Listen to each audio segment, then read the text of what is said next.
Unlimited Business Report on the Afia Business Morning. I am Nnamdi Obaya. And like I promised you, I'm now joined by Dr. Segun Sogbesan from the Onitsha Business School, who now joins me live in the studio to talk about the impact, of course, the role of formal education and training in the Southeast business environment. Good morning and good to have you here. Good morning, Nnamdi. Let me start from here. What exactly is the general reception? I'm talking now from the market community to formal. I know that the Onitsha Business School, Nnamdi University, a lot of people have been trying to, formalize the apprenticeship scheme, have been trying to engage traders to understand business development. But what is the general acceptance for formal training in the commercial centers? Well, as I went on Onitsha Business School started, it was quite very, very low. Very, very low, because most people assume or believe, we have been doing this thing for 20 years, 10 years, 30 years, and we have been doing well. But the truth is that if you actually take a look at it, you find that most businesses do not even survive after the first generation, that's the founder. So, but then we've had few people who have come out from the marketplace. Yes, because some of them came as a result of them being in trouble of one or two things in their business. Some people came because they found out that, we need this knowledge, or I need this knowledge, and I need something that will help me grow this business beyond what it is now. So I've had few people like that. Then we've had this Igbo Boy apprenticeship scheme, which was actually in partnership with international breweries, Bureau Lagabie. And so far so good. We have actually trained over 600 Umu Boy, and they're doing quite well, doing different things from the norms that they've been doing before. So, which is there any particular group of people that respond better to formal education? Because as someone who sits on business development at Onitsha Business School, you're you're critically at the center of, will I say, developing the projects or the framework for mapping curriculum with the activities of these people. What group of people would you say respond best? As in, is there any sector, like maybe importers, maybe the smaller scale people, maybe the larger scale people, maybe any particular, is there any business segment that, the people from that area seem to be more prone to seeking formal education? I think for now, first of all, we have more of professionals that come because of they need to build their career. Yeah. But when it comes to the business aspect itself, we have people, more of importers anyway, that have been importing, because now they find it difficult. They are having issues, not just importing alone, but being able to sell. So they're looking for solution. What can I do? Because the import is not helping matters again. In fact, now we have Chinese, Lebanese inside the same market with them. Speak Igbo too with them. So you can't beat them to it, actually. You can't actually beat them. So now people are now looking, what's the alternative? And you find out that people are now coming. And because we already have products that are doing so well, very, very well, they can now point to, how come you are doing better? So you find most of them, most especially importers anyway, coming gradually. But most of our students basically come even outside Onitsha. So it's not even within Onitsha? Not within Onitsha. So is it from outside the Southeast or from within the Southeast? Outside the Southeast. So you get more people. Wait, so I want to get straight. Do you get more people from within the Southeast or from outside the Southeast? Outside the Southeast. So your business school gets more patronage from outside the Southeast? Yes. So is it South or as far as Southwest, Middle Belt? South, Southwest, even the Middle Belt. So what exactly do you think is the reason why, even with the business school situated literally in the heart of Onitsha, it's right there in the heart of Onitsha, what is the reason why you're still getting people coming from other states instead of, people in Onitsha and even the Southeast itself? Well, I would just say it's value. But one thing I've noticed, one thing that happens is they only come, most especially when they run into problems. And right now, most of them are running into problems already. So what are these problems? Is it changing markets, changing demographics? Because at some point, they get to the peak. And once they get to the peak, the next thing they do is either they start building hotels or start building 5-story buildings. There is nothing else. They can't switch over because business anyway is just like it's just like a human being. You have the time you're bettered, you grow old, and then you die. But then if there are people that have died, human beings that have died, but we'll still hear their names, their impacts are still felt. The same way it should be for a business. At some point where you get to that maximum, there's a graph, where you get to the height, instead of declining, you just have to cross on that curve. Now, automatically, the economic situation is already causing a decline and a curve. So if you're not careful enough to actually know when to scale up, and that's why that formal education is now needed. Now, we've had people that have been importing students. These are real life parts, they import. But currently now, they produce the same thing that they import in Nigeria. An import substitution. And in that, they've been doing so well. Now they even export to other African countries. I mean, what baffles me is, okay, so you have students who have come in, you have the testimonials, but what baffles me is, because I've come to the business school from time to time, and, I've even seen the Sunday class where it's the business people in Onitsha that come around for a lot of them, I've met them one-on-one, and I'm surprised to hear that, so from Monday to Friday, so you have people coming from Asaba, Benin, and other places than the Southeast itself. Yes. The people you find most people that even come around here, especially the professionals, are coming because, I need to build my career because I'm seeking for a promotion. Sure. Even the Sunday class you actually saw was even a free class, funny enough. Yeah. And even that free class, you still find it difficult. But now, we don't even want to concentrate on those elderly people, in quotes. We need the younger ones. Because these elderly people, who are in their 40s, in their 50s, they feel, what do I need to go to school for? What do I need to? But they don't see that there is a need for them to go to school, because if you check in the Southeast very well, I don't think there's any company that has lived over 50 years. That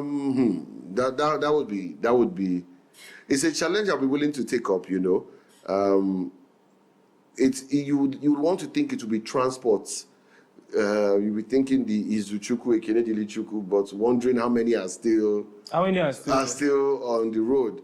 I know that all the breweries I knew about when we were growing up, they are gone. The breweries are gone. The flour mill is moribund. The standing hotels belong to the Eastern region. With regards to private hotels, 50 years. That's a difficult one. That's a difficult one, and it's scary. I mean, there's the paper mill in Aba. I keep forgetting this man's name.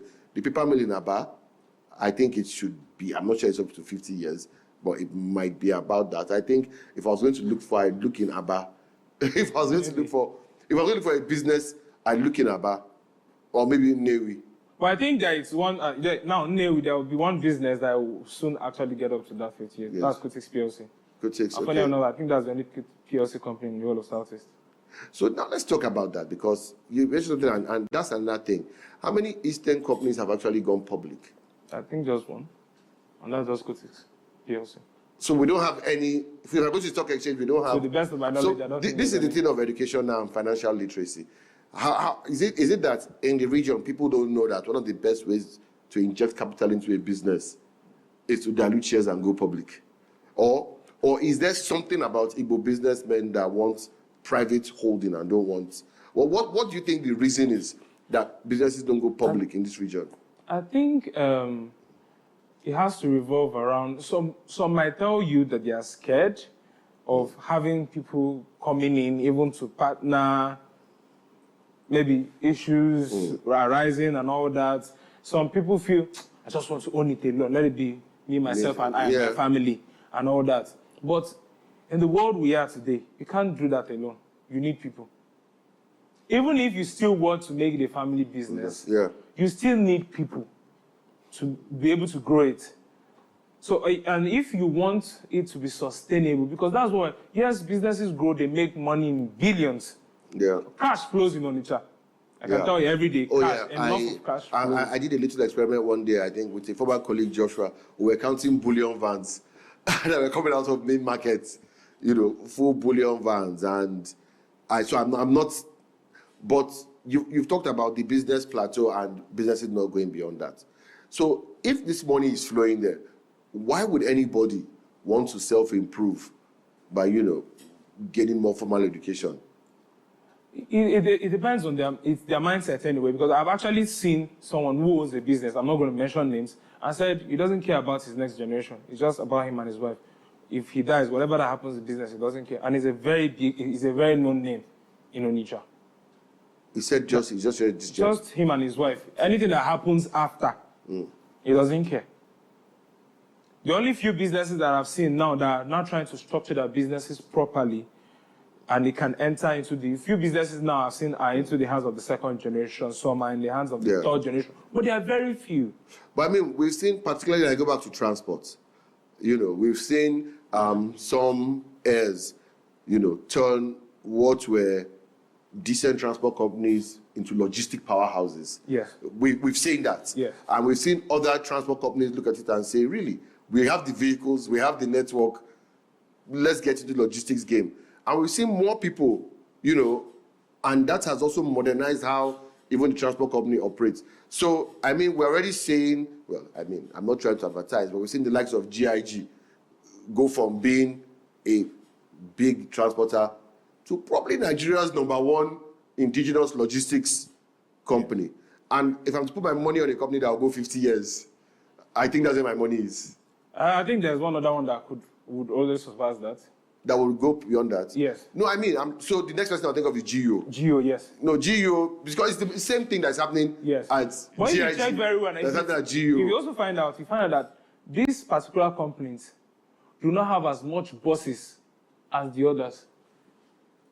So then again, it's a case of efficiency. Efficiency. It's just about structure. To the best of my knowledge, I know Chief GEO KK, he's retired, and is the son running it currently.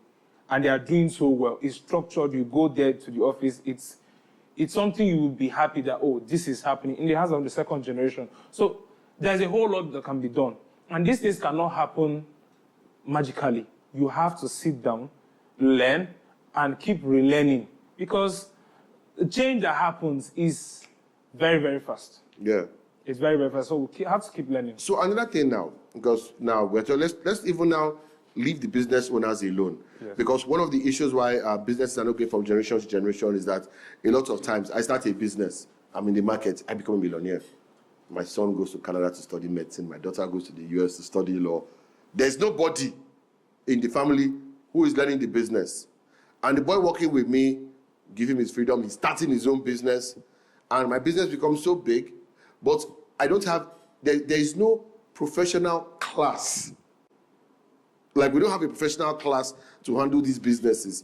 Yeah. Who are the legal experts in main market that their clients fill up main market? Who are the financial experts? Who are the people who handle financial reports and taxes for these people? What is being done? Because that's a huge gap in the Southeast.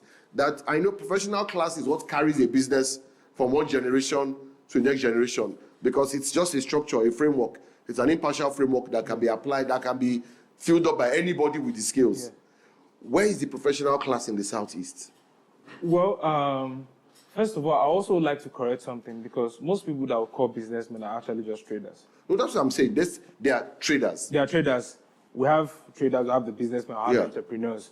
But what we in Onitsha Business School are also doing about is that currently, recently, about 9 of the faculty members of Onitsha Business School were inducted as and given license as business development service providers, licensed by Sweden, to help these small businesses, help structure, help to be able to access loan.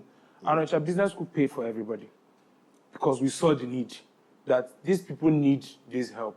Okay, if you're not able to come and pay for the class in quotes in big, because, well, it's affordable, I would say, but some people say it's expensive then.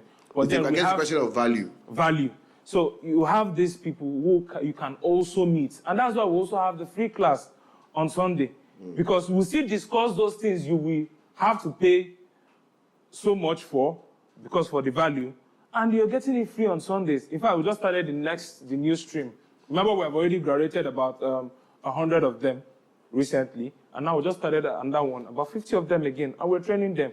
Things like business model generation, entrepreneurship, what entrepreneurship actually is, how to financial management, different things. We have those things, but the thing is, some of them still find it difficult to come because they feel it's all about making this money is there.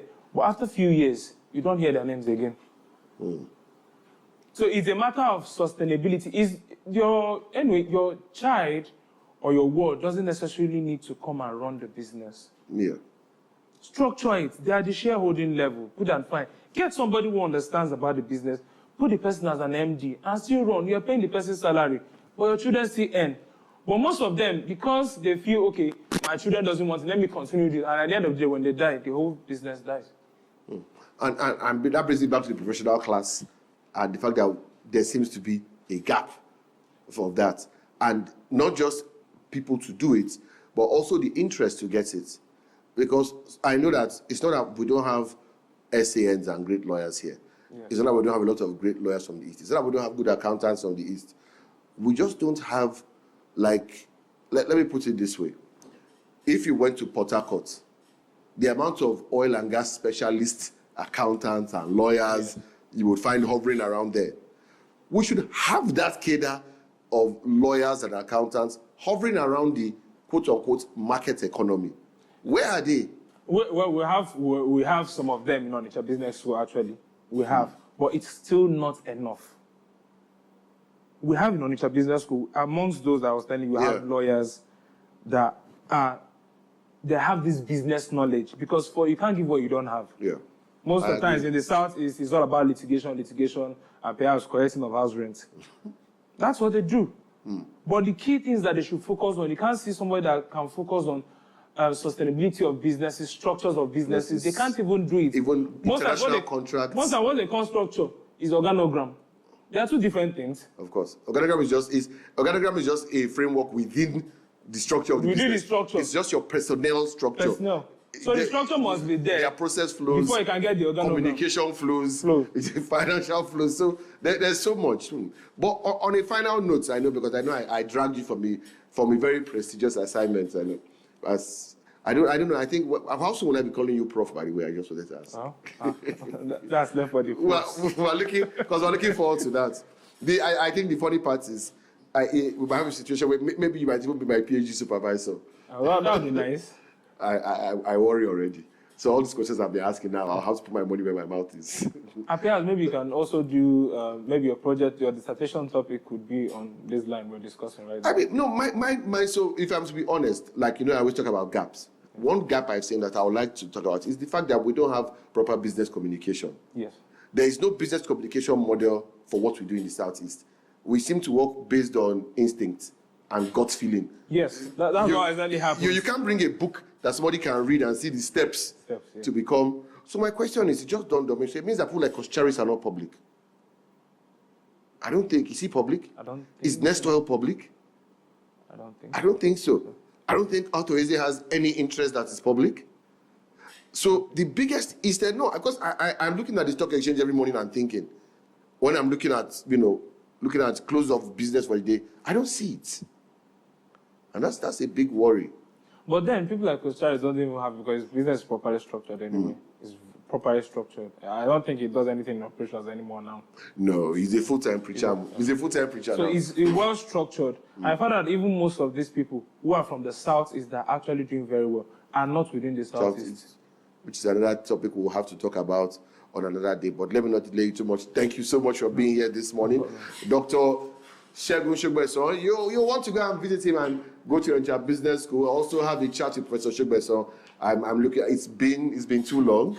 Yes, I know everybody at Onitsha Business School. When I said that, is already groaning because they know about me and Prof's 3 hour long discussions. It doesn't stop. When I was advised when I was younger, when you are the fountain of knowledge, don't stop. Nothing should stop you from drinking. Yeah, and that is my time. But thank you so much for being here this morning. Thank you for having me.